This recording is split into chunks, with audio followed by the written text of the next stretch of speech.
So the end of the world has arrived today for MacBooks, iPhones, some Android devices and Chromebooks. They will keep functioning. More and more internet services will become inaccessible and there will be no longer any security updates applied to those devices. While I can't help with iPhones and iPads, I can show you a solution for your Macs and MacBooks. This old MacBook has just 2 GB of RAM, 2 CPU cores, and it is generally old, so you'd be excused for thinking it's obsolete. But it is still perfectly usable for office tasks, spreadsheets, email, internet, YouTube, Netflix, 3D CAD, 2D CAD, and I'll even be editing this video on this modest little old machine. Thinking that it's obsolete, but it is still perfectly usable for office tasks, spreadsheets, email, internet, YouTube, Netflix, 3D CAD, 2D CAD, and I'll even be editing this video on this modest little old machine. So it won't be very good for editing a 4K video, but it'll do the job for an HD video. It's also capable of editing a 40 megapixel photo. The solution does not require you to break out your credit card. It just requires a couple of hours of your time and a bit of courage.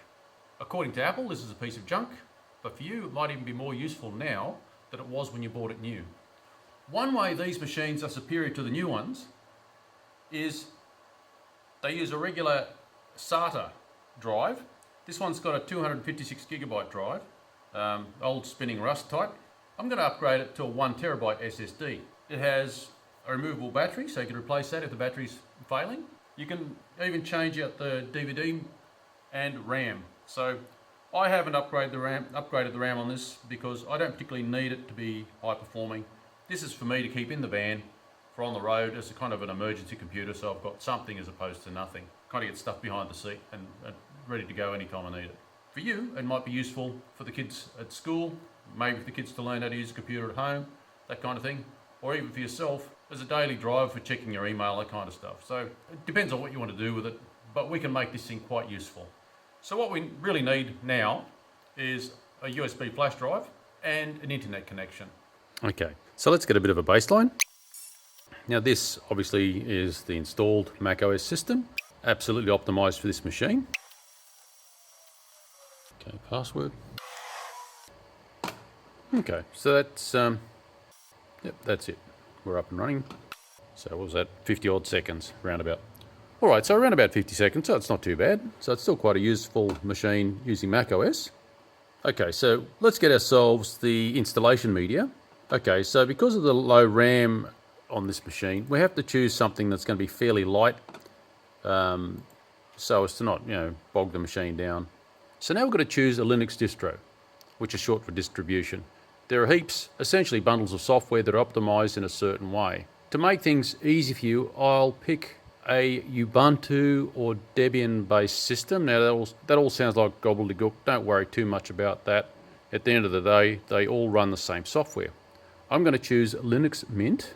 I'm going to click on download, all versions.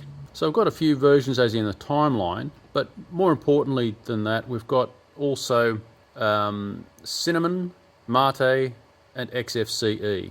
Now XFCE is the lightest, Cinnamon is the most fully featured, Mate is somewhere between the two. Because this is a low memory machine, I'm going to be choosing XFCE. Right, so this is the XFCE.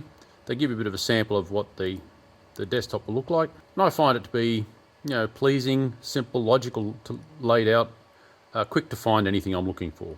If you've got a torrent downloader, you could click on this torrent download, or else you can scroll down and pick a nearby mirror for a direct download. Pick whichever one you want. After that, we have to burn it to a USB flash drive. I'm going to go to their installation guide because it's fairly well detailed. We want to go to this point, create a bootable media. Now on Linux it's really easy. Basically you right click on the image and open it with the USB image writer. That's simple, you don't have to install anything. On Windows and Mac you actually just have to download Etcher. Here they have the instructions as to how to do that. I'm not really going to go through that because it's well explained anyway. Assuming you now have that written to a USB flash drive, the next thing for us to do is, on my machine, I'm going to change out the hard drive. If you want to keep the drive you've got safe, so you've got a fallback, that's a good way to do it.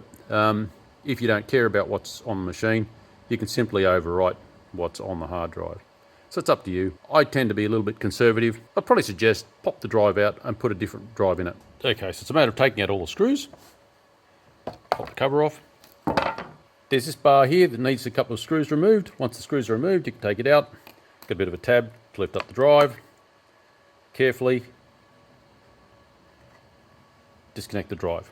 This drive here, I've already transferred. There's little like screws to actually hold the drive in place.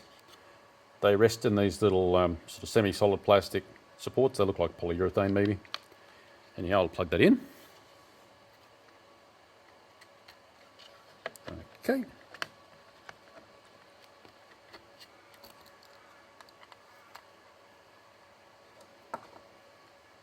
I decided to go with a different drive, a smaller one. I don't need the 1 terabyte. This is 256, like I think, very similar to the other one in size, but it is an SSD as opposed to spinning rust. Careful not to slip on the screws. Here's the RAM. You could change that out. I'm not going to bother. Cover back on. The Apple is actually quite easy to choose a boot device. All we need to do is hold the Alt or Option key, press the power on, and it does this little sing-song. We can plug in the USB device. It should show up any second, anytime. There we go. We pick that, press the Enter key or Return key, and here we go, start. Now this is going to give us a live distribution. So this would also help you if the drive in the Apple won't boot, but there are like photos on it, etc. You want to take off the machine. This will allow you to boot the machine and copy files in and out of it across the network, upload it to like a Google Drive or something. So, you know, this actually can help you save a, damaged or compromised machine from, disaster. So you can use it to recover data. Now, it actually gives us a reasonably full operating system. It's saying there's a Wi-Fi network available. Let's just get onto the network. I'll zoom in so you can see what I'm doing a bit better. So this is not installed. This is just running live in memory. But even so, we can browse the internet. We have to be patient because it is running from the USB stick. And so you can even look up instructions if you feel a bit lost. You can even go to a YouTube channel, whatever. So if you need a little bit of help along the way, using this live distro, you can come back to using YouTube video even here. So not even installed, you can boot from the machine, use a fair bit of software. If there was something on the drive, I'm going to close that. This machine's low on resources, so I can't run too many programs at once. Right, so let's see what software is actually in this live distro. We've got some pretty useful favorites already, even though I haven't used it, it's just sort of thrown in. Accessories. Graphics. Internet. Multimedia. Office. Now LibreOffice is a reasonable equivalent to Microsoft Office. Not entirely, but it's, how can I say, any features that Microsoft Office might have are really quite edge case. LibreOffice is well covered. It was originally created by Sun Microsystems years ago. You can see it's a reasonably full system, including quite a bit of user software. All right, we're not here for that right now. We're here to install it, so let's do that. Actually, just for fun, we're running the live distro. Might just check on settings. We'll see what sort of printers we've got on here, because this may also give you an idea of how useful this is. The printers are already running on this, even though I have not done anything. All I've done is boot it up and the printers are all working.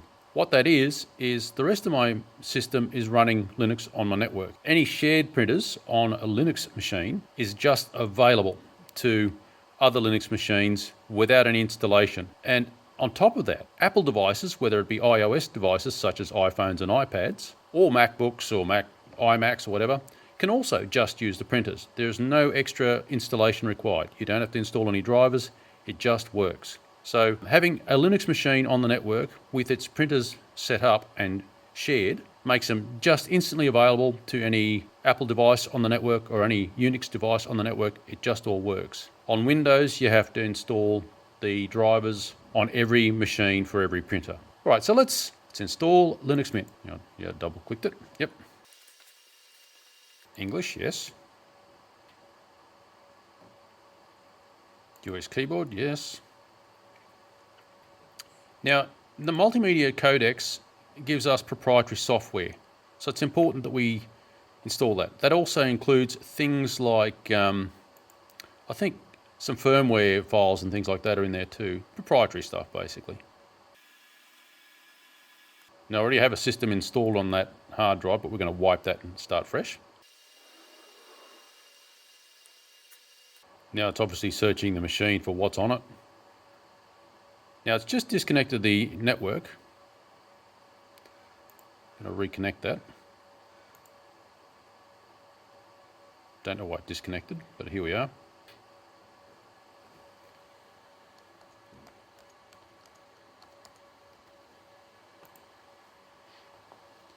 I'm going to erase disk and install Linux Mint. Once you know what you're doing, you might choose different options, but I'm just going to go with defaults because as a newbie, it's just the safest way to go. Everything's then set up for reasonable options. It's already chosen our correct time zone because we're on the internet. Okay.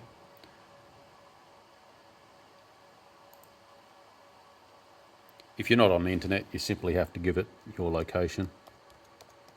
Oopsie. If I could type, it'd be very good. There we go. Password, hyper secure password.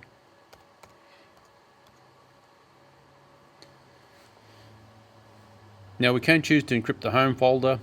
I don't bother. It allows me to recover if something goes wrong. If you're worried about the device getting stolen and you've got private information on there, you might want to encrypt it. That's up to you. I'm not going to. It's been copying files in the background while we were answering questions. Where you see a little arrow, I'll use this old school magnifying glass.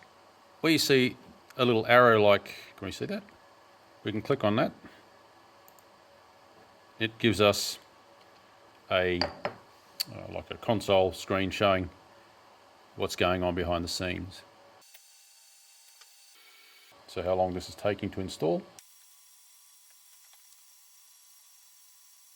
One of my favorite things about installing a Linux system is it gives you a substantial amount of useful software straight out of the gate rather than having to then go find everything.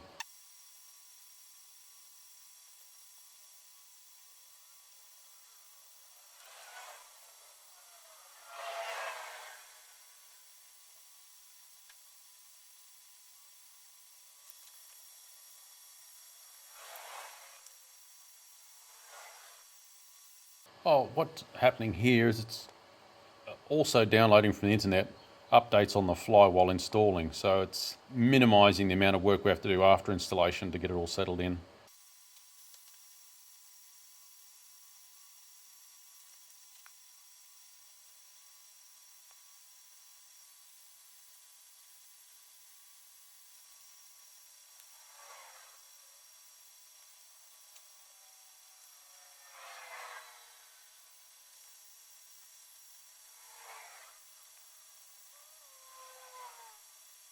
Yippee-ki-yay, restart now.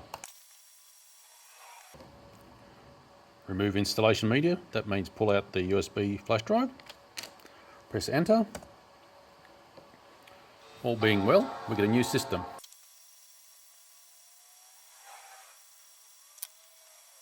So, we're on the network. If you look in this corner here, there's a few areas of like important notification. I'll scroll the mouse over them.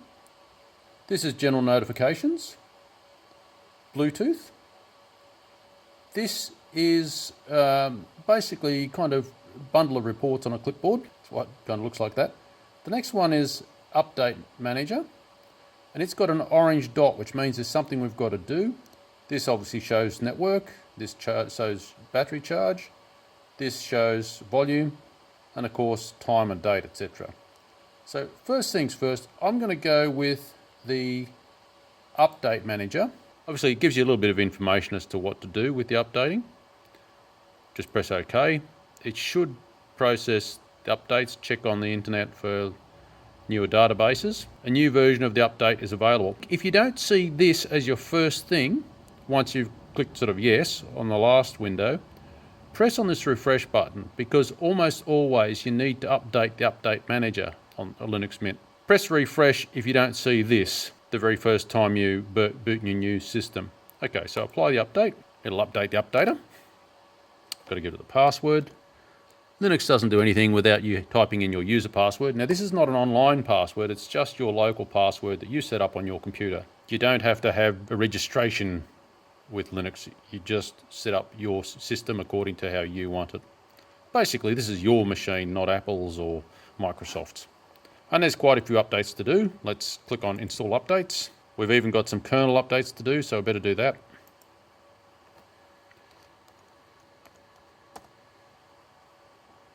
That'll take a little time. Again, we can see by pressing on this little arrow, we can see what it's actually doing behind the scenes. Also is good if there's any, if you have any problems with updates, by pressing that you can see what's having the problem. Sometimes the odd file won't download, so you just redo it. And once it's finished downloading all the bits and bobs, run the install. I do find this very nice to be able to see what's going on behind the scenes, rather than everything being hidden by a progress bar.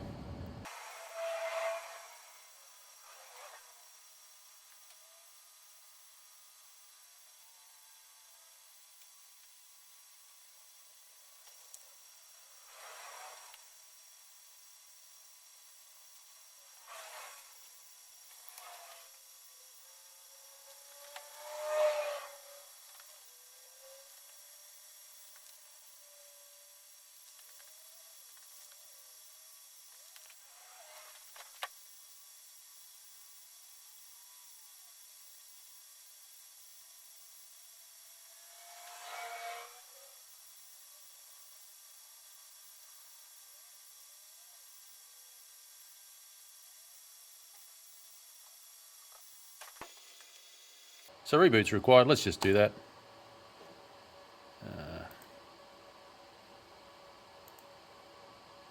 Restart.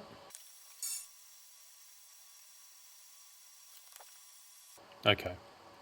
Now this welcome screen, of course, pops up. You can go through this yourself to suit yourself. I'm going to close this because I'm not going to read it. Now, going back to our little notifications down the bottom right-hand corner, this notifications, things like things done in the print queue, maybe an email's arrived, Bluetooth devices, self-evident. Now, this guy here is, we've taken care of the updates, but we need to have a look at this guy. It kind of gives us a bit of a report on the setup and system and any issues that might have turned up. Okay, so it's picked up, we have an NVIDIA device. Let's launch the driver manager. Password.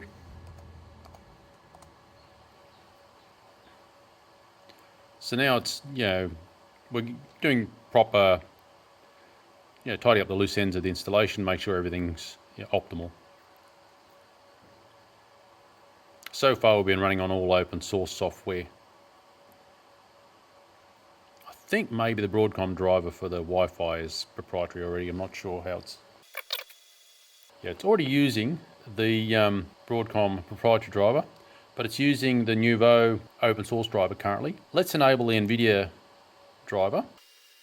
Now, usually the graphics drivers take a little while to install, especially NVIDIA ones. If you've got an AMD graphics adapter on your machine, depending on what Apple you've got going, that's actually, AMD's released all their stuff to open source, so it won't show up in this driver manager because it'll already be functional straight off the bat with the Linux kernel.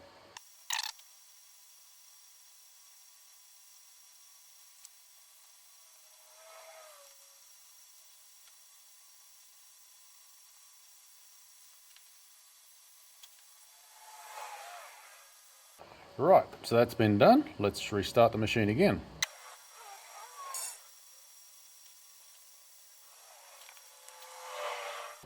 Right, so any computer system is not much unless you've got software for it. So I've already seen the basics of what's installed normally with the Linux Mint setup.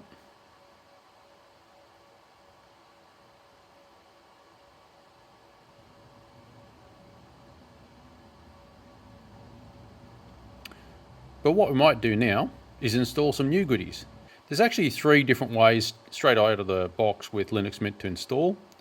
We can install from the command line, we can install from their software manager, or we can install Synaptic Package Manager.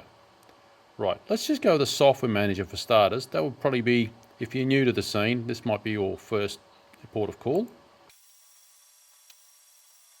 Now it's obviously hopping online, checking out whatever's available currently, and presenting us. They got some editor's picks. If you're going to be playing games, not that this machine's up to it, there's Steam right there. If you want to do vector graphics, there's Inkscape.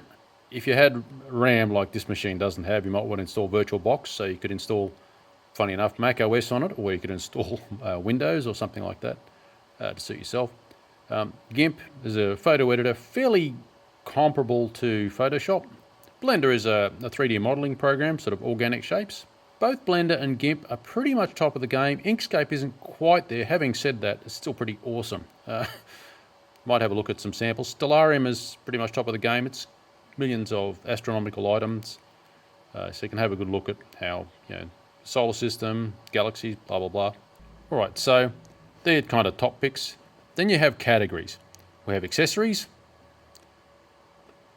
And there's a long list.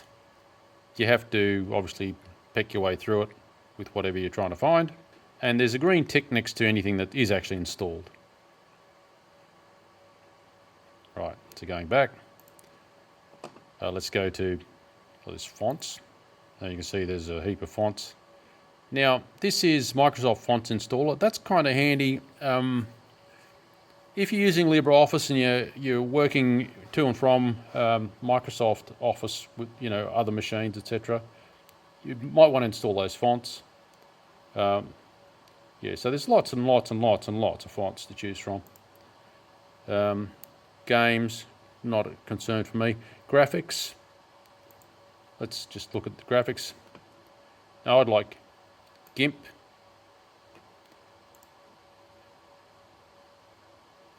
Now password, make it all go. So it's installing there. Now Kden Live is a video editor. I might install that one too. It has to wait before GIMP's finished installing. I may use Kden Live, or I might use another one called OpenShot. Now you've got these other bits and pieces for GIMP. Now if you were to use GIMP, say on Apple, you might have to run around and download these separately. On a Linux installation, it's basically tick an extra box. Now just let these two install, because I want to show you how else we can install software. I'll just press this back arrow and it's showing the process it's up to.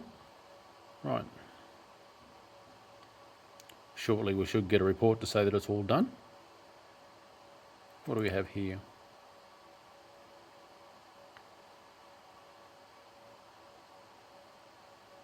Okay. So if you know what you're looking for, you can search here and it'll find it for you. This is not a bad package manager, as package managers go. Notice it's not like an app store where you have to have a super login and give you credit card details, etc. This is just software that's available to you without fuss. It's still installing. Okay.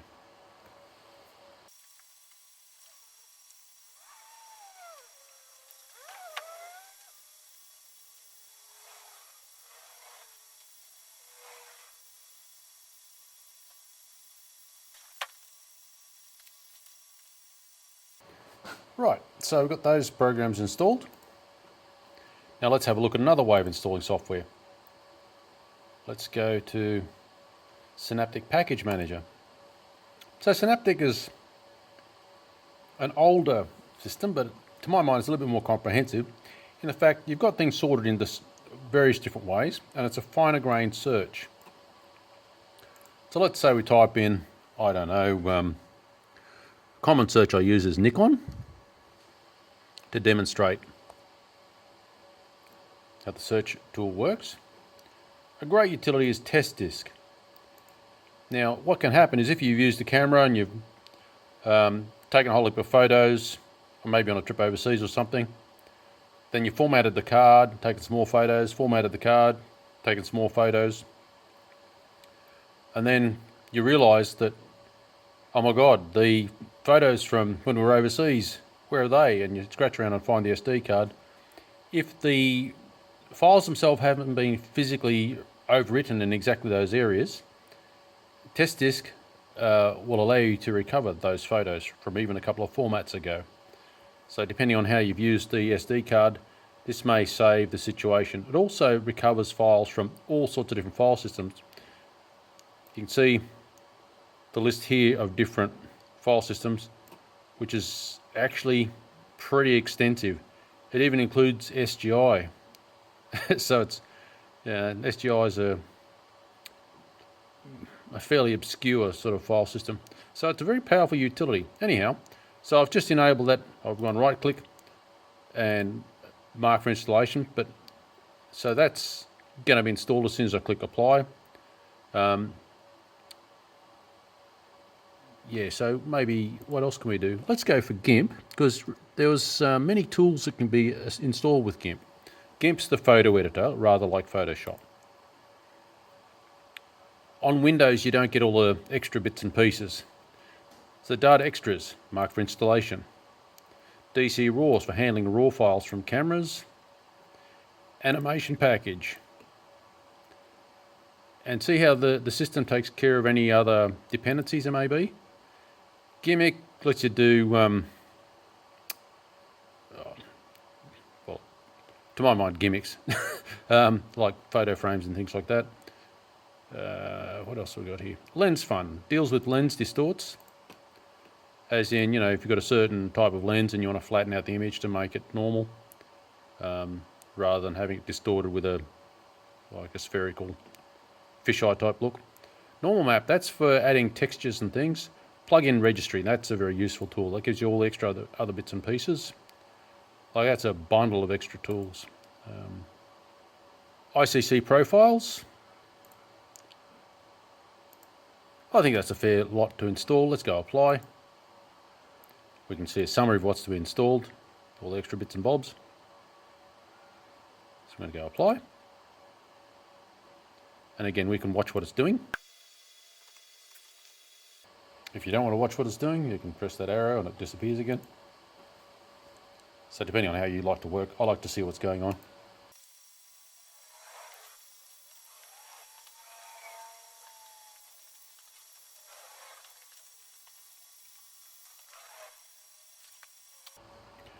One thing I didn't think of was the scanning software. There we are. For installation. Xsane is a front end for Sane, and that stands for Scanner Access Now Easy. It's actually an old, well-proven scanning network-centric tool. It allows you to use a scanner physically on a USB device or across the network. Anywho, let's just go apply with that too. So we get Sane installed. That shouldn't take very long.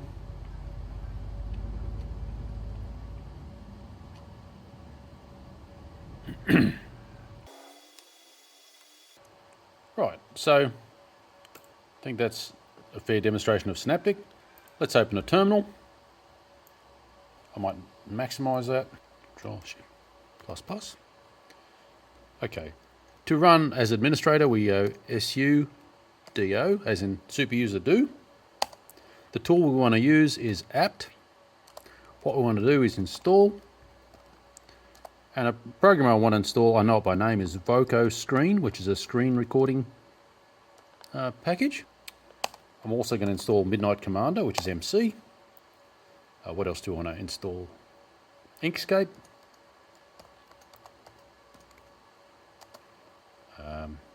OpenShot, which is another video editor.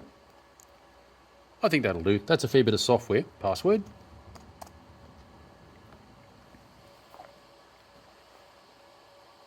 So I've just scrolled up. They're going to install Blender for us as well. Well, that's very handy. Blender is a 3D animation, 3D modeling program, and even a video editor in its own right. Some fonts. Now, down the bottom here it says, do you want to continue YN? The Y is capitalized, so if I just press enter, it'll do it. It'll assume Y. If you want to abort, you type N and press enter, and it'll abort that.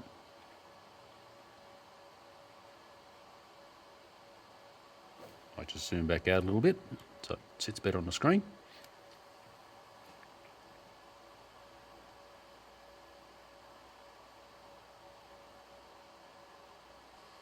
So if you know the name of the programs you want to install, using the command line is certainly a quick way of doing it. If you are wanting to sort of browse, the software manager is a nice way to do it. And if you want to search through with a more fine-grained graphical environment, Synaptic's quite good. So either way, whatever suits the job at hand, you're free to do whatever you think is good for you.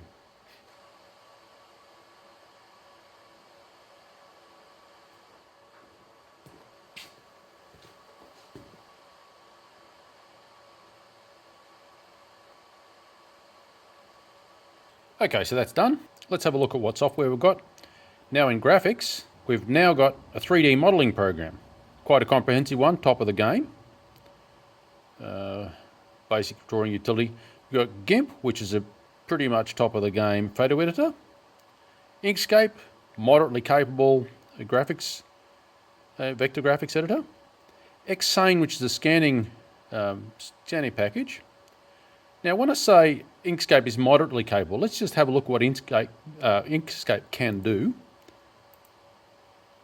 We'll open web browser. Now, we haven't used this yet on this installation, so we're just about to find out. Right, that's Linux Mint. Actually going to go to inkscape.org, gallery.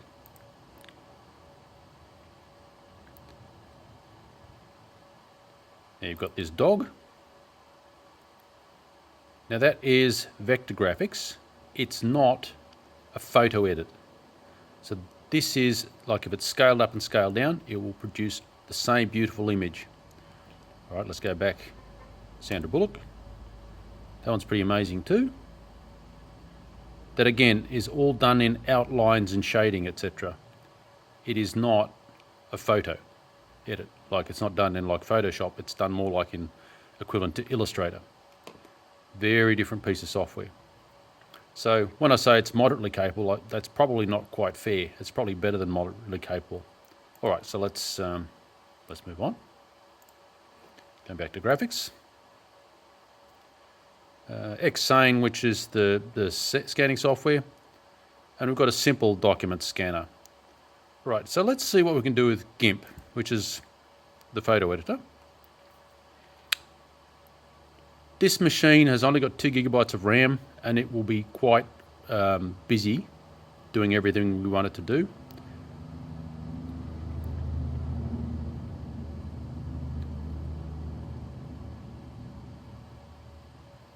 Now the first time you run a program, it has to set up on your home folder. So when we opened the browser, it was slower. Now GIMP was just opened, it took that time there. Now let's just close that. Graphics, GIMP, the second time round, let's see how long it takes now.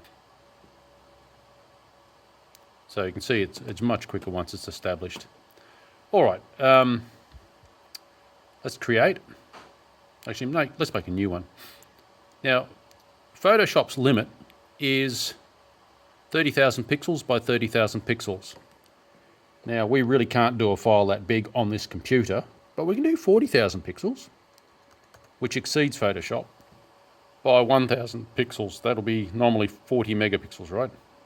Roundabout. Let's do that, see how much trouble we get out of that. And it's 406 megabytes of RAM. It's 40 megapixels, 406 megabytes of RAM. That's pretty much all I'll be able to squeeze out of this computer. Let's see how we go. And there we have it. So that's a file that cannot be made in Photoshop, made on this modest little MacBook using GIMP. right? If we had the RAM, we could go 40,000 pixels square. We could actually go 250,000 pixels square. Right, now what's another tool that we've got? Multimedia. We've now got 2 video editors. Kdenlive and OpenShot. We've also got a screen recording program. Now, I probably will end up using Kdenlive to edit this actual video. Let's open Voco Screen, which is screen recording. Set up that. Camera, webcam, mirror, so you can see my ugly skull here. So that's us there. Let's just test that.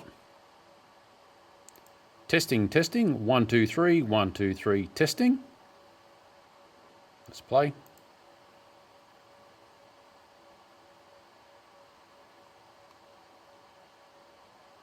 No, we don't want to use that.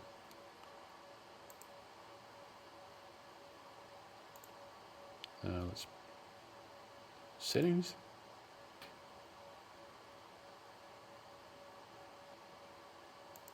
Oh, we don't have any other video players. We have to install a video player. Let's do that. VLC is probably a good one. If I was thinking, I would have done that first. VLC.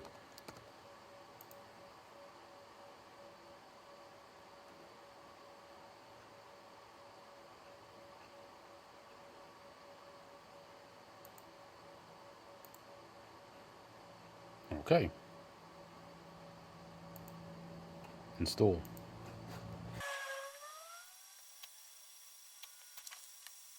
Use VLC to play.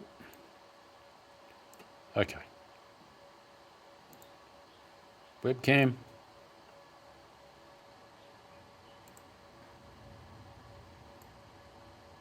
Blah, blah, blah, blah, blah. So I'm just adjusting the microphone. That's working okay. It was set a bit low. All right. Close that. Start. Testing, 1, 2, 3, 1, 2, 3, testing. Play. Testing, 1, 2, 3, 1, 2, 3, testing. Perfect. All right, so we've now got the screen recorder working. But what you will notice, let's say I start the screen recorder, and then we get the system monitor. We've got task manager. It uses a lot of our resources, so that's why I haven't used screen recording for this business, because it's using too much of the resources. If I stop that and then close it, our resource usage drops down to the floor. Let's see what it idles out at when all things are said and done. So as you can see, I didn't want to use the screen recording for this. That's why we're using the camera. All right, well, I guess that pretty much is the summary of installing software.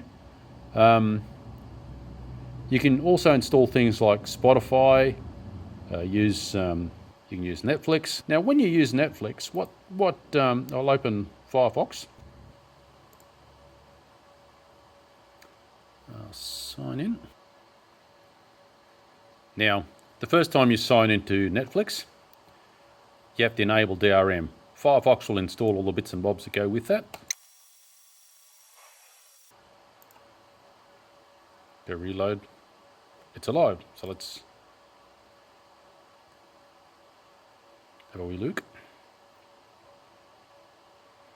And there we have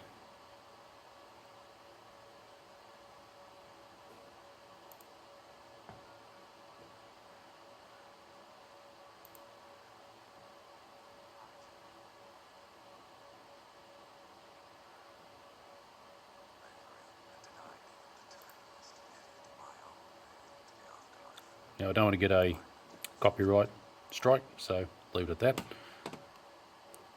Okay, so Netflix is playing fine on this. The machine's smooth enough.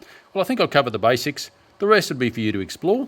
I guess now we can do the test, the comparison of the boot time. So I'll just shut this thing down. Okay, so the same test as earlier.